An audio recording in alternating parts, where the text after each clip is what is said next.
नमस्कार पालकांनो. आज मी तुमच्यासोबत काही गोष्टी शेअर करणार आहे, जे तुमच्यासाठी आणि तुमच्या मुलाच्या भवितव्यासाठी हे खूप फायदेशीर आहे.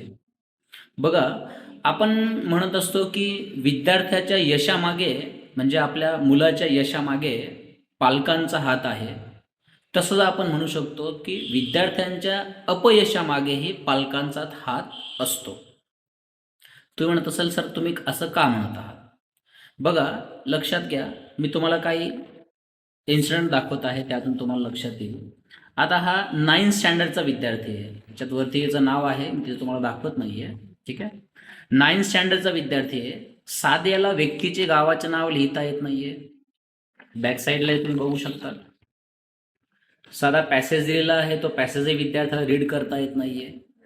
म्हणजे आपण याच्यावरनं लक्षात घेऊ शकतो, तो फर्स्ट स्टँडर्डपासून तर 9th स्टँडर्डपर्यंत ऑलरेडी जवळपास ज्या क्षेत्रात आहे त्याला त्याच्यामध्ये पूर्ण इंग्लिश टू इंग्लिश टीचिंग चालत आहे. पण त्याला त्याच्यामध्ये साधे नाव लिहिता येत नाही, ट्रान्सलेट करता येत नाही. आता काहींचं म्हणणं असेल की सर त्याला ट्रान्सलेट करायला ते बेसिक गोष्टी वगैरे नाही आहेत. पण मग अक्षरशः मुलाला रीडिंग रायटिंग पण येत नाही. इंग्लिश बोलणं तर दूरच पाठ आहे.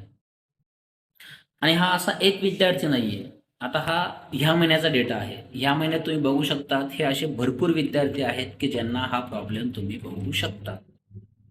म्हणजे या ठिकाणी आपण चांगल्या मोठमोठ्या स्कूलमध्ये आपल्या विद्यार्थ्यांना पाठवतो, त्यात त्यांना रीडिंग रायटिंग मराठी येत नाही आणि इंग्लिशही येत नाही. आणि आपण म्हणत असतो की मी माझ्या मुलाला चांगल्या स्कूलमध्ये पाठवलेलं आहे. मी हे म्हणत नाही की सर्वच 100% मुलांना हा प्रॉब्लेम आहे.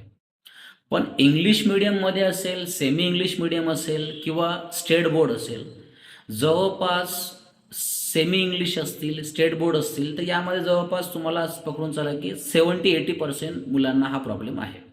आणि CBSE जर बोर्ड जर म्हटलं तर त्यामध्ये 40-50% विद्यार्थ्यांना हा इश्यू फेस करतात. सो आपण त्याच्यावरती काय सोल्युशन काढू शकतो याचा पालकांनी विचार केला पाहिजे. पालक काय म्हणतात की मी तुला एवढा महागड्या स्कूलला पाठवलं, मग तुला इंग्लिश वाचता लिहिता किंवा इंग्लिश बोलता का येत नाही.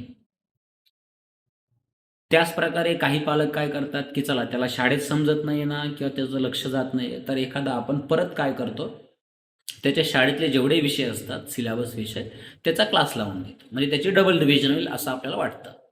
पण त्याचे त्या ठिकाणी डबल रिव्हिजन न होता त्याच्यामध्ये त्याचा टाईमही त्या ठिकाणी वेस्ट होतो. कारण की त्याला इंग्लिश रीडिंग रायटिंगही येत नाही आहे. त्याला रीडिंग सोबत त्याला इंग्लिश बोलता येत नाही आहे. त्याला जर एखादा क्वेश्चन समजला तर ते क्वेश्चनचं आन्सर त्याला इंग्लिशमध्ये एक्झाममध्ये लिहिता येत नाही आहे. म्हणजे तो त्या ठिकाणी एक्सप्रेसच करता येत नाही आहे. त्याला प्रॉपर त्याचं मत त्याला इंग्लिशमध्ये मांडता येत नाही आहे. समोरचा टीचर त्याला काय समजवतोय त्याला ते समजत नाही आहे. मग त्यासाठी आपण जर त्या विद्यार्थ्याला ॲक्च्युली काय प्रॉब्लेम आहे त्याच्यावर आपण फोकस जर नाही केलं तर त्याचा हा प्रॉब्लेम दिवसेंदिवस वाढत जाईल.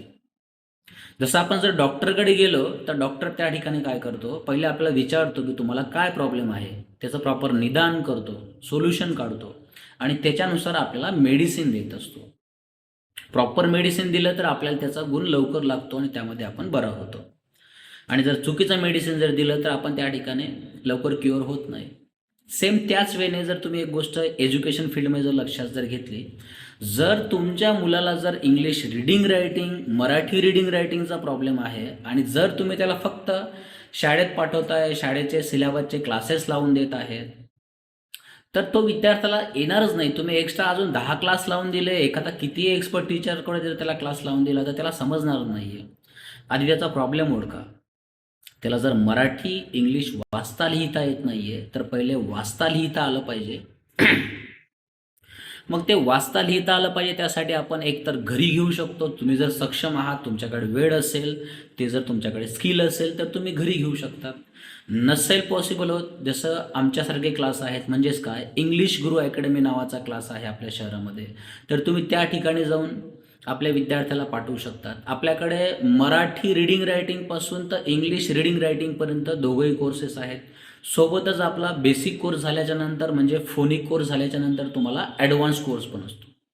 ॲडव्हान्स कोर्समध्ये काय असतं, तुम्हाला इंग्लिश टू इंग्लिश बोलणं, ग्रामर, सेंटेन्स फॉर्मेशन, बेसिक सर्व गोष्टी विद्यार्थ्याला शिकवल्या जातात.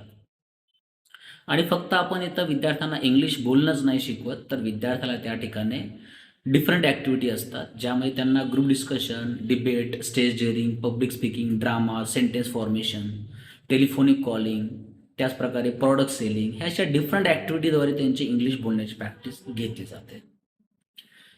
जर आपला विद्यार्थी एखाद्या अडचणीत आहे, तो जर आपल्यासोबत शेअर करत नाही आहे, तर त्याच्यासोबत थोडा वेळ बसा, डिस्कस करा की तुला काय प्रॉब्लेम आहे, तुझी काय इच्छा आहे. आमच्यासोबत बरेच विद्यार्थी क्लासमध्ये आल्यानंतर शेअर करतात. मी थोडं फ्रेंडली वागतो विद्यार्थ्यांसोबत. जेवढं विद्यार्थ्यांसोबत फ्रेंडली वागलं, एखाद्या आपल्या घरातला मेंबर जसं भाऊ बहीण असतील त्यासारखं जर फ्रेंडली वागलं, तर विद्यार्थी बऱ्यापैकी त्यांचे प्रॉब्लेम शेअर करतात. ते म्हणतात सर आम्ही आमच्या आईवडिलांसोबत जर काही गोष्टी सांगायला गेलो तर ते आमच्यावर चिडतात. आम्ही एवढ्या महागड्या स्कूलला पाठवलं, एवढी फीज भरली, आम्ही एवढी काटकसर करत आहोत, मग तुला अजूनही का येत नाही, तुझे चांगले मार्क्स का येत नाही, तुला वाचता लिहिता का येत नाही, इंग्लिश बोलता का येत नाही आहे. मग त्याच्या मागचं आपण सोल्युशन शोधण्यापेक्षा आपण त्याला ब्लेम देत चालतो. तर मला असं वाटतंय की त्यांचा प्रॉब्लेम समजा. कसं असतात, काही ठिकाणी मुलं लक्ष देत नाही, काही वेळा मुलाची ग्रास्पिंग पॉवर कमी असते, काही ठिकाणी शिकवण्याची मेथड प्रॉपर नसते. मल्टिपल रिझन असू शकतात. आपण एका व्यक्तीला ब्लेम करू शकत नाही. आपण ना तर शिक्षकाला ब्लेम करू शकतो, ना विद्यार्थ्याला, ना स्कूलला.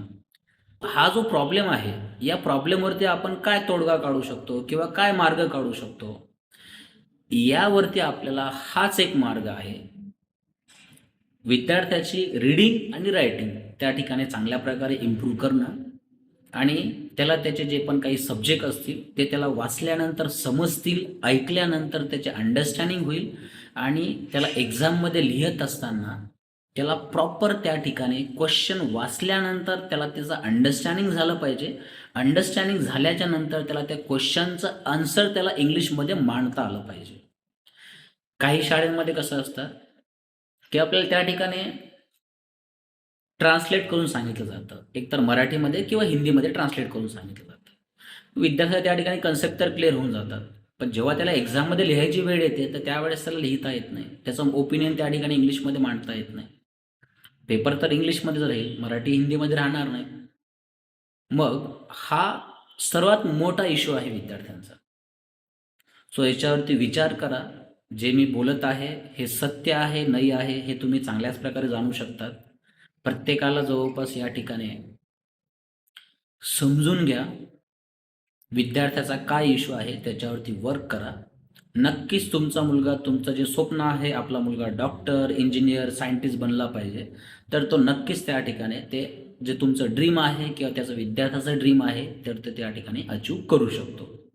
टायमावर या गोष्टी जर कंप्लीट केल्या किंवा टायमावर याचं जर आपण सोल्युशन काढलं तर आपण या ठिकाणी त्या विद्यार्थ्याला त्याच्या यशापासून थांबवू शकत नाही. पण जर वेळ निघून गेल्यानंतर त्या विद्यार्थ्याला त्या ठिकाणी त्यावेळेला शिकता येणार नाही आणि काही इम्प्रूव्ह करता येणार नाही.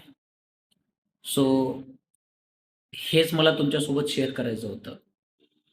अजून मी तुम्हाला नेक्स्ट व्हिडिओमध्ये विद्यार्थ्यांचे काय इश्यू आहेत किंवा पालकांनी काय केलं पाहिजे, काय नाही केलं पाहिजे, हे मी तुमच्यासोबत नेक्स्ट व्हिडिओमध्ये शेअर करणार आहे. सो असेच नवनवीन व्हिडिओ पाहण्यासाठी तुम्ही मला फॉलो करू शकता.